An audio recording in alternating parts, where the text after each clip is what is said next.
Gin-insister sang defense nga wala sang probisyon sa mga regulasyon sang Commission on Audit o COA nga nagadumili kay Vice President Sara Duterte nga maggasto sang 125 million pesos nga confidential funds sa sulod sang 11 ka adlaw. Sa cross-examination sa State Auditor nga si Attorney Roderick Wamil, ginpawangkot sang Defense Counsel nga si Attorney Michael Poa kung mayara sang probisyon sa Joint Circular 2015-01 nga nagapugong sa amo nga paggasto.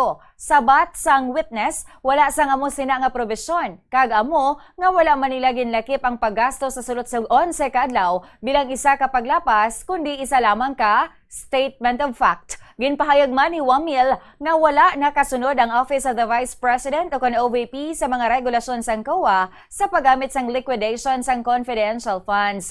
Ginsiling naman ni Poa nga wala sang pamatuod nga gin-misappropriate ang 500 milyones ka pesos nga confidential funds.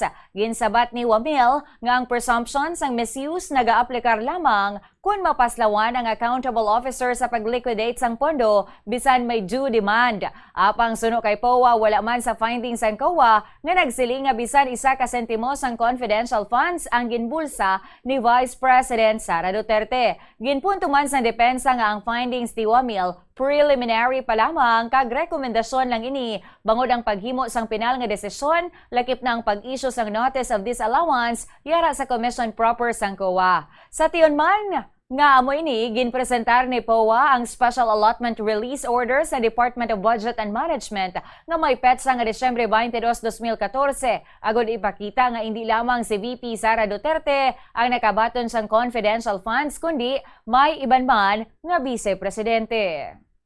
5 of the Joint Circular. Can you please read just the first sentence of that provision? Cash advances shall be limited to the requirements for 3 months. Thank you, Mr. Witness. So tama po bang pagkakaintindi ko na para sa cash advance at any one time, ang maximum na pwede mo lang ma-cash advance ay yung requirements mo para sa 3 buwan ng confidential operations. Tama Based po ba? on this provision po, yes. Tama po. At 3 buwan po is equivalent to 1/4 of a year. Tama po ba? Yes po. Okay. Now, base po dyan sa provision na yan, nakasulat na ang maximum amount ay para sa 3 buwan. Pero meron po bang provision dyan na nagbabawal na gamitin ito in perhaps 60 days? Wala po. Meron po bang nagbabawal na gamitin ito in 11 days?